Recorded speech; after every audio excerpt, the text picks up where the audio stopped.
What's it like being a female in a male-dominated field? We speak with our fire chief on how she found success and why women can excel in firefighting. Plus, North Dakota is ranked second in vaccines administered in the entire nation. When can we expect to reach that herd immunity level? And save the date for one of our most popular services here in Minot. It's all coming up this week ahead.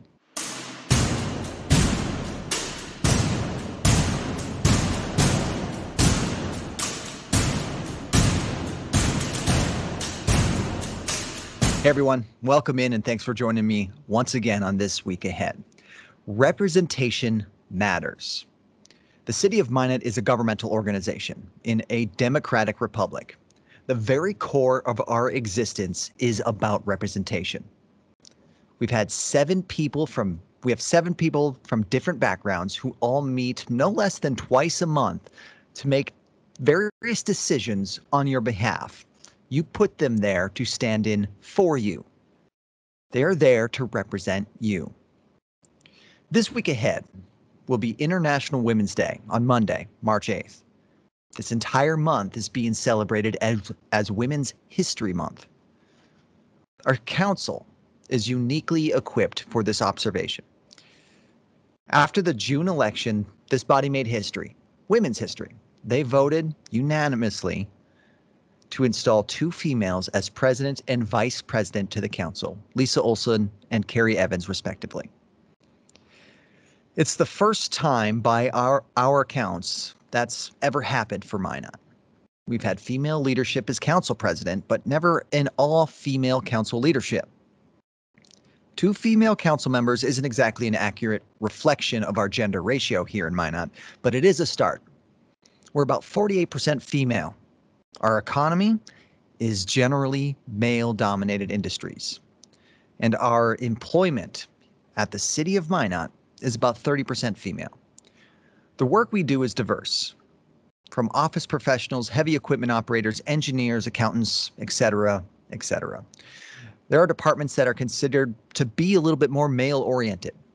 Nationally, for police officers, 15% are female.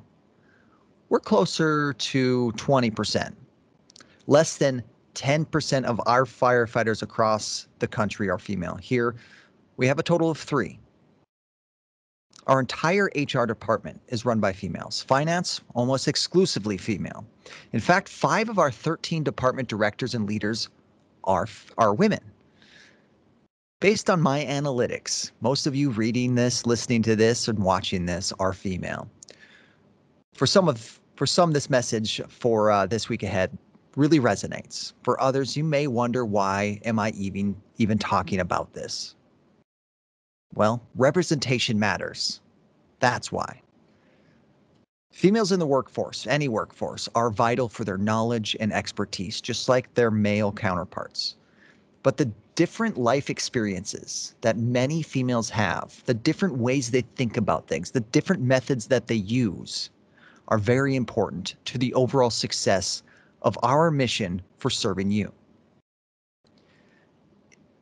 This topic kind of reminds me of an article we put out in June of 2018 about our high percentage of female peace officers.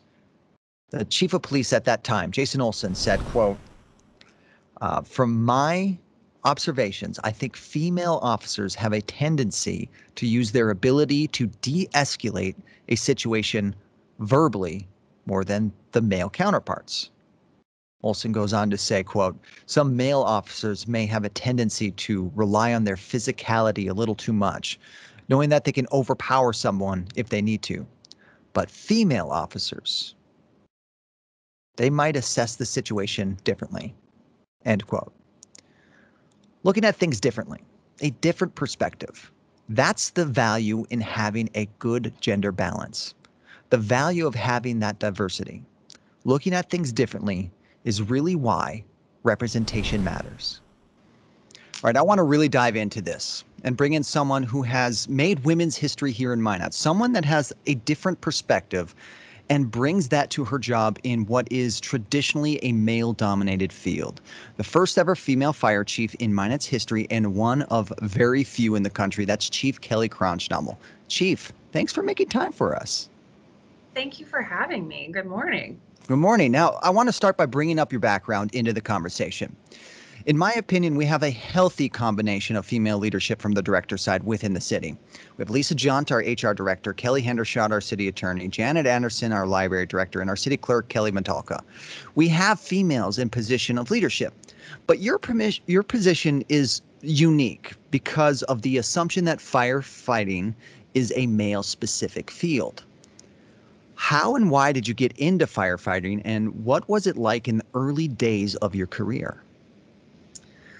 Well, I got into firefighting kind of kind of unique way. I actually went into law enforcement first. I went to the academy and realized in the academy that law enforcement was not for me. It just didn't fit my makeup. And I had become a volunteer firefighter in my hometown of Fertile, Minnesota, and I still wanted to go into the emergency services. And so I felt that that was my path, and I knew it was going to be a challenge for me. Um, and what was it like when I first got in? It was a challenge. I was hired with the Grand Forks Fire Department. I was one of two females they hired off the same list at the same time, which really actually helped. It kind of took the pressure off of one of us having to be the first, which was good. It was a challenge trying to come in and navigate that world.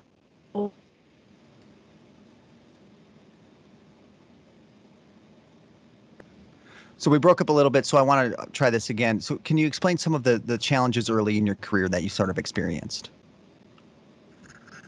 Um, some of the challenges are just fitting in. How do you fit in as a very young female into this um, male dominated profession? Where do your strengths come in? Where do your weaknesses get covered by the rest of the team? Because we all have our strengths and weaknesses, and we all kind of help each other as a team. And trying to get trying to feel that way out. And those were some of the biggest challenges. One of the things that I didn't realize was a challenge is feeling like you are part of that team, feeling validated sometimes. And I didn't realize that I had never felt validated until about 12 years into my career when myself and I was a captain at the time, and we pulled somebody out of a building. And it was the first time that I felt like I was truly validated as a female in the fire service that, yeah, I can do that. Because there's always that question sometimes of, do I belong here? Can I do this? And it's very rare for somebody to actually pull somebody out of a building. I mean, it doesn't happen very often. And the first time I did that, it was the first time I really felt validated. And it struck me that on how long of my career that I had that question in the back of my mind, am I supposed to be here? It was like getting over that hump, right? Like, I mean, since that's a rare occasion, but it's something that maybe when you think of firefighters doing it, it's probably the first thing people think of. But being able to accomplish that and getting that doubt maybe in your mind and other people's mind that you can do that was something that was monumental for you, right? Absolutely. Now, as you were developing your craft in your career and working from your early parts to where you are now, do you think you had any advantages as a female? Not necessarily special opportunities by chance, but because you may have come from a different background, you had a different approach to problems, you thought about things a little bit differently. Did you think there were any advantages as for being a female in your line of work? I think some of the advantages too from being a female is we do look at the world differently, and having a different perspective. They always say, getting females into the boardroom, for example, we just bring a different dynamic to the boardrooms and giving a different perspective on the world. We see things differently. I see things, from the aspect of being a mom. You just look at things differently. I tend to see things even in disciplinary issues. Why is somebody acting like that? I don't just look at the problem. I look at, what can we do to solve it, and what can we do to help this person and make them a better firefighter. You made mention to being a mom, and whether you're male or female, as a a chief, it's kind of like being a parent to a large family, right? You have now two firefighters, female firefighters that came online. And from my perspective, from what I hear, from what I see, they seemingly fit in quite well. When they came aboard, or when more female firefighters may join in the future, do you need to give them any kind of advanced advice from your experience, or do you need to manage everybody differently? Everybody gets treated differently. I treat them the way they need to be treated. And I did meet with the females, and it's um, it's one of those things. I have somewhat of a bond with them. I understand where they're at in their career. I don't hold them to any different standard than anybody else. They're held to the same standard from day one. They have done really, really well. You know, they passed all their tests just like every male has, and I can't treat them any differently. But, you know, they know they could come to me for some advice, and I've given them some. Um, because it is a tough role to go into, and each of them are different, you know. Just like the female that I came in with, we were completely different. We had different aspirations for our careers, and you know, you have to treat us differently too. When you started with the city, now correct me if I'm wrong, late 2015 ish, 2016, when you Early started in early 16, when you started with the city in early 16, um, as the fire chief, what was your first impression with the job, the community? What was one of the first things that came to your mind when you started your gig as the fire chief?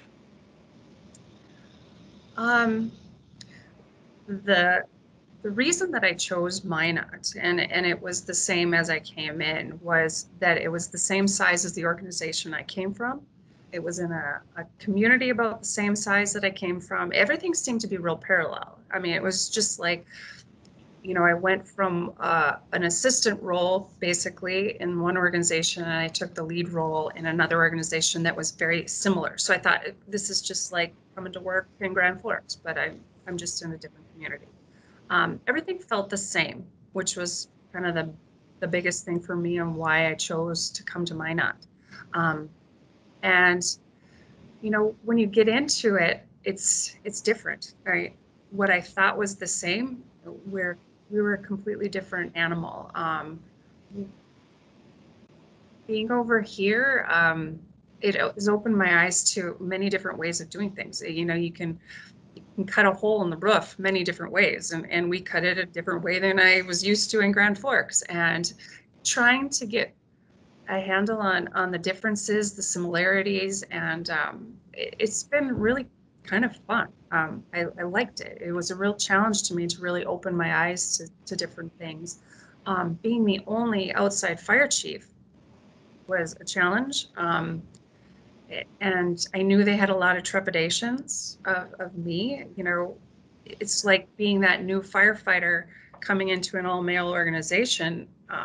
As a female, it was the same thing. It was all male, other than the administrative assistant up front. It was all male again, and they're trying to figure me out, and having to call me chief was just an added dynamic. And but you know, I think they were ready for that. I think they were ready for an outside fire chief. The community was ready for that. A fresh set of eyes um, is a healthy thing in an organization. You have climbed the ladder, pun intended, Chief. You started on the ground floor, the Grand Forks Fire Department. You've moved your way up into administrative roles within the department, and then you finally got the fire chief gig here with us, thankfully, for us. You're living in two worlds now, as an executive and still as a firefighter. Unfortunately, they both statistically have low female representation. What do you think can be done to encourage more female firefighters and more female executive leaders? So if I go back to Grand Forks, there was no other females hired until um, about 15 years into my career. So Tana and I were the only two for 15 years. And it took intentional recruitment. And that's what it takes. It takes intentionally recruiting, helping, mentoring, coaching, the whole thing to get more female firefighters. It also requires intentional recruiting and mentoring for getting more females moved up into the ranks. I see it all over, whether it's in law enforcement, where there's no females in the boardrooms, and there's very few, even assistant chiefs or chief officers, even around the country. But it takes intentional mentoring and coaching, and that was one thing that I was given, was intentional help. It's not like they went above and beyond or anything, but they knew I was interested in moving up. They knew that others were too, but you need to help. I mean, if you see somebody, you have to help them go up. And being a female in this world doesn't mean, in this world, I'm saying firefighting, it just doesn't come easily. It's not like just, it just doesn't flourish. You have to intentionally do it. And females, we have to work extra hard sometimes in this world. And that's okay. But when you see somebody that's willing to go the extra mile, you need to help them. You need to give them what they need in order to prepare themselves for that next level. Chief, who influenced you the most in your career to get you to this point?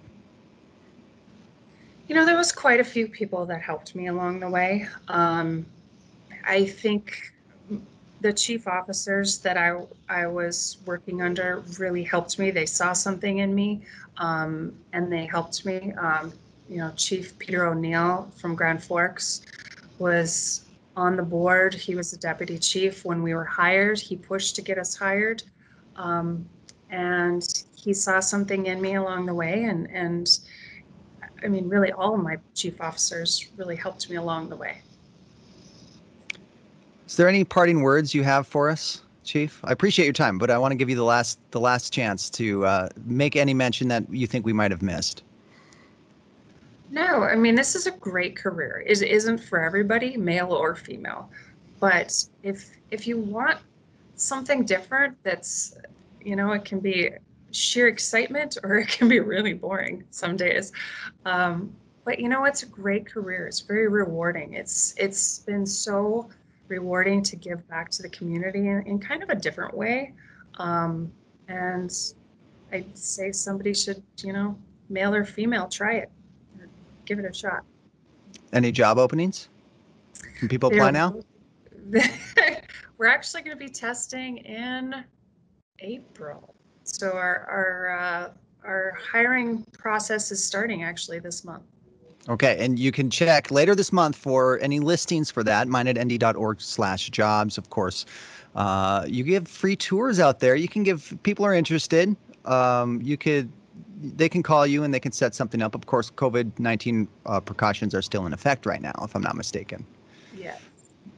So we ask everyone to be respectful for that. Okay, Chief, thank you so much for your time. Thank you for your leadership in our organization. Thanks for keeping your men and women over there sharp to give us a little peace of mind just in case that spark turns into a blaze and anything else happens. Thank you very much. Thank you. Have a good day. Okay, moving on to our COVID corner. This is the part where I outline testing and vaccine progress to date here in our community. At this past week's City Council meeting, Director of 1st District Health, Lisa Clute, told our City Council that more vaccines are expected very soon. I think it will not be long before we have actually more vaccine than what we have people arms to vaccinate. A day later, 1st District announced it was moving on to the next priority group of the vaccine tier 1B. That's childcare, providers, and school staff. Things seem to be accelerating. Johnson & Johnson, Moderna, and Pfizer all have thousands of doses here in North Dakota, and more are expected to be coming.